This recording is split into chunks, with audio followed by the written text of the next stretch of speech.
네, 여러분 안녕하십니까. 11월 3일 월요일 아침 매일 성경 묵상 함께 나누겠습니다. 오늘은 에스라 3장으로 넘어가서 1절에서 끝절 13절까지 말씀인데요. 제가 앞부분을 읽겠습니다.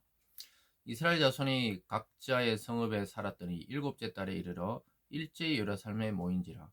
요사닥의 아들 예수아와 그의 형제 제사장들과 스알데의 아들 수룹바벨과 그의 형제들이 다 일어나 이스라엘 하나님의 제단을 만들고 하나님의 사람 모세 율법에 기록된 대로 번제를 그 위에 드리려 할세. 무리가 모든 나라 백성을 두려워하여 제단을 그 터에 세우고 그 위에 아침 저녁으로 여호와께 번제를 드리며. 아멘. 한 구절을 더 보겠습니다. 끝절 13절입니다. 13절입니다. 백성이 크게 외치는 소리가 멀리 들리므로 즐거이 부르는 소리와 통곡하는 소리를 백성들이 분간하지 못하였더라. 아멘. 오늘 본문의 내용을 중심으로 예배의 회복이 삶의 기초가 되다. 예배의 회복이 삶의 기초가 되다라는 제목으로 하나님 말씀 증거하겠습니다. 우리는 성도로 살아가면서 여러 가지 해야 될 일들 중에 가장 핵심, 오늘 본문의 제목처럼 삶의 중심을 어디에 둬야 되는가를 정확하게 보여주고 있습니다. 그리고 우리의 모든 것의 기초가 되는 것은 무엇인가? 신앙과 삶과 인생과 구원의 구원받은 자의 기초가 무엇인지를 알려주고 있습니다. 이스라엘 백성은 포로 생활에서 돌아와서 먼저 한 일은 성전을 틀을 닫고 또 하나님께 예배 드리는 그러한 일을 제일 먼저 했다는 사실을 오늘 보여줍니다. 그래서 오늘 초반에는 예배를 하나님께 드리고 그 다음 성전의 기초를 놓고 마지막 부분에서 10절 이하에서는 하나님을 찬송하는 백성의 모습을 보게 됩니다. 여러분, 이것이 저와 여러분의 삶의 기초입니다. 우리는 모여서 하나님께 예배하고 또 흩어져서 삶의 예배 가운데 하나님을 모시고 살고 그리고 내 인생 전체를 통해 하나님을 찬송하고 영광 돌리는 것이 우리 성도의 삶의 아주 기초 또 기본 또 기본이지만 가장 중요한 전부라고 할 수가 있겠습니다. 사랑하는 여러분, 우리는 죄에 얽매였던 그 상태에서 그리스도 예수의 피로 자유함을 받은 자들이라는 사실을 깨달아야 합니다. 이스라엘이 바벨론에 70년 포로 생활하다가 놓인 것처럼 우리는 죄와 사탄의 그 권세에서 놓여 하나님의 자녀로 자유를 얻게 된 것입니다. 그 자유인의 첫 번째 해야 할 일은 예배입니다. 그래서 오늘 하나님을 예배했다고 이야기하고 있습니다. 그래서 모세 율법에 기록한 대로 번제를 그 위에 드렸다고 이야기하고 있는 것이죠. 그 내용이 쭉 내려와서 6절에도 일곱째 달 초하루부터 비로소 여호와께 번제를 드렸으나 그때 여호와의 성전 지대는 미쳐놓지 못한지라. 아직 성전의 그 기초를 놓지 못한 상태에서도 먼저 하나님께 예배 드렸다는 것이죠. 사랑하는 여러분 우리의 삶이 완벽하고 평안하고 안전할 때만 예배 드리는 것이 아닌 것입니다. 오히려 반대죠. 우리가 아직 뭔가 삶에 흔들림이 있고 고통이 있고 고난이 있고 환난이 있고 어려움이 있을 때 오히려 예배를 기본으로 먼저 드려야 하는 것입니다. 그래서 우리가 예배 드리는 환경으로 우리의 주변을 만드는 것은 굉장히 중요합니다. 내가 다른 무엇보다도 우선순위에 둬야 되는 것은 예배입니다. 특별히 여기 오늘 보면 온 백성이 함께 드리는 예배. 반드시 공동체에 소속되어서 예배 드리는 것이 중요합니다. 왜냐하면 그것이 영적 성전을 짓는 오늘날 성도들의 아주 기초적인 내용입니다. 그래서 예배 공동체로 나아가야 되지 혼자 떠돌면서 성경을 읽고 기도하고 이것도 특수한 상황에서는 가능하지만 반드시 결국은 한 교회를 택하고 거기에 멤버가 되고 거기에서 신앙의 지도를 받고 보호를 받는 그런 것이 아주 안전하면서도 또 성경적이라고 볼 수가 있겠습니다. 그래서 하나님을 예배하는 모습이 나오고 그 다음에 성전에 기초를 놓는 것을 보게 됩니다. 7절부터 이에 석수와 목수에게 돈을 주고 또 시돈 사람과 두로 사람에게 먹을 것과 마실 것과 기름을 주고 바하사왕 고레스의 명령대로 백향목을 레바논에서 요파 해변까지 운송하게 하였더라. 이 무슨 말입니까? 이제 재료들을 가지고 석수 목수에게 급료를 지불하고 또 두로 사람들에게도 아주 이 뛰어난 건축가들에게도 먹을 것과 또 양식을 공급하면서 성전의 기초를 놓을 작업을 할 사람을 결국은 구해오는 것입니다. 여러분 아무리 재료가 좋아도 사람이 없으면 그걸 할 전문가가 없으면 집을 지을 수가 없는 거예요. 그래서 그들을 정당한 급료를 통해 데려오는 것이죠. 그래서 성전의 기초를 놓기 시작합니다. 거기 보면요. 8절입니다. 예루살렘에 있는 하나님의 성전에 이른 지 2년 둘째 달에 살데엘의 아들 스룹바벨과 요사닥의 아들 예수아와 다른 형제 제사장들과 레위 사람과 무릇 사로잡혔다 예루살렘에 돌아온 자들이 공사를 시작하고 20세 이상 레위 사람을 세워 여호와의 성전 공사를 감독하게 하며 공사가 시작되는 것입니다.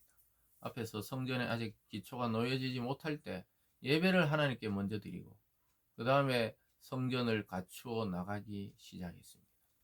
여러분 이것이죠. 우리의 삶과 또 우리 신앙의 기초는 예배에서부터 시작되었어요. 그래서 예배에서 은혜 받기 시작하면 문제가 없어요.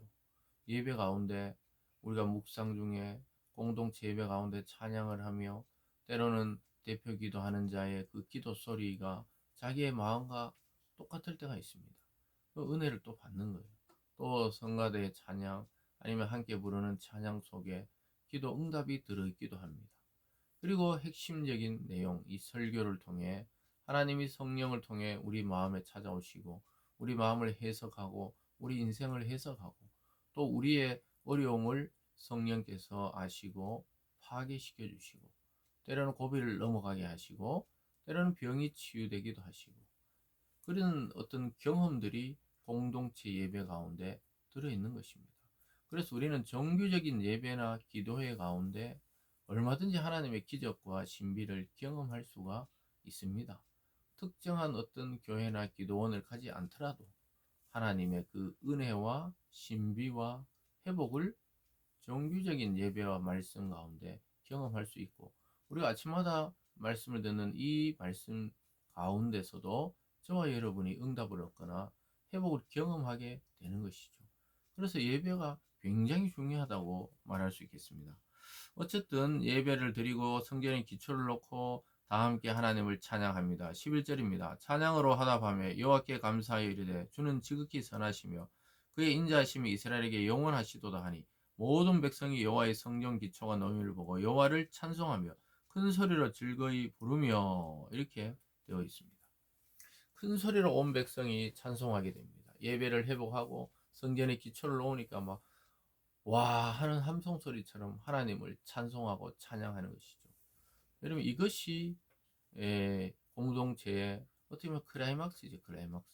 온 백성이 함께 한 목소리로 하나님을 찬양하고 영광 돌리고 은혜를 나누고 기쁨을 나누고 그런 와중에 나이 많은 원로들은 오히려 목 놓아 우는 것을 보게 됩니다. 대성통곡을 합니다.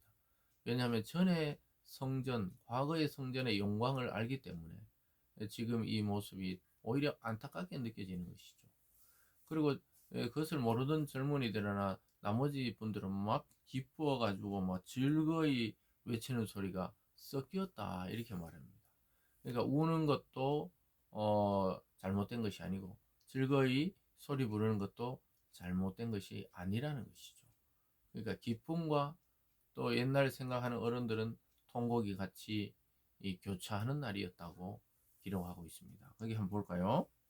12절입니다. 제사장들과 레위 사람과 나이 많은 족장들은 첫 성전을 보았으므로 이제 이 성전의 기초가 너희를 보고 대성통곡하였으나 여러 사람이 기쁨으로 크게 함성 지르니 백성이 크게 외치는 소리가 멀리 들리므로 즐거이 부는 소리와 통곡하는 소리를 백성들이 분간하지 못하였더라. 지금 웃는 건지 우는 건지 모르겠다는 거예요. 이게 막 뒤섞였다는 겁니다. 여러분 이것이 바로 성전의 기초가 놓일 때 백성들의 반응이었습니다. 우리 삶의 기초에 하나님이 들어서고 예배가 들어서고 공동체가 들어설 때 우리 이렇게 통곡과 기쁨이 교차하는 것을 경험하게 됩니다. 그래서 옛날 어른들은 옛날의 성전의 영광보다 지금 초라해 보일 거 아니에요. 이제 시작하니까. 그래서 우는 거거든요.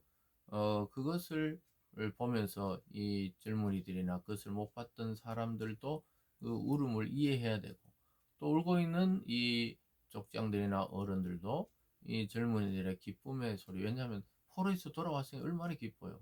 그 옛날에 성전을 보지 못했으니까 와 이제 성전이 놓이는구나, 처음 보는 장면에서 막 기뻐하는 거예요. 그러니까 어른들은 그 모습을 이해하고, 또 젊은이들은 어른들이 왜 저렇게 눈물 흘리냐, 아 과거에 포로를 끌려가기 전에 성전을 보았던 자들이니까 이 굉장히 감격스러우면서 비교되면서 그런 눈물이 나는 것이죠.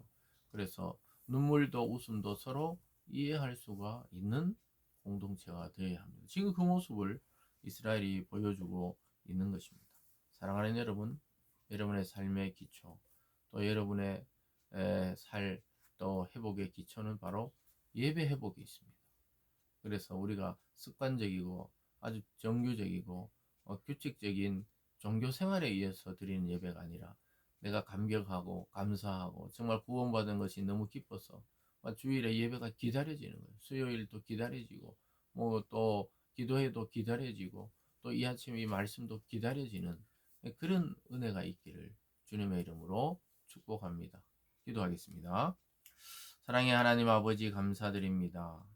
예배의 회복이 우리 모든 성도들의 삶의 기초가 되게 하시고, 예배 가운데 하나님의 신비와 기적과 이적과 구원의 감격과 치유를 경험하는 참된 성도, 참된 교회 되게 하여 주시옵소서. 감사드리며 예수님 이름으로 기도드리옵나이다. 아멘.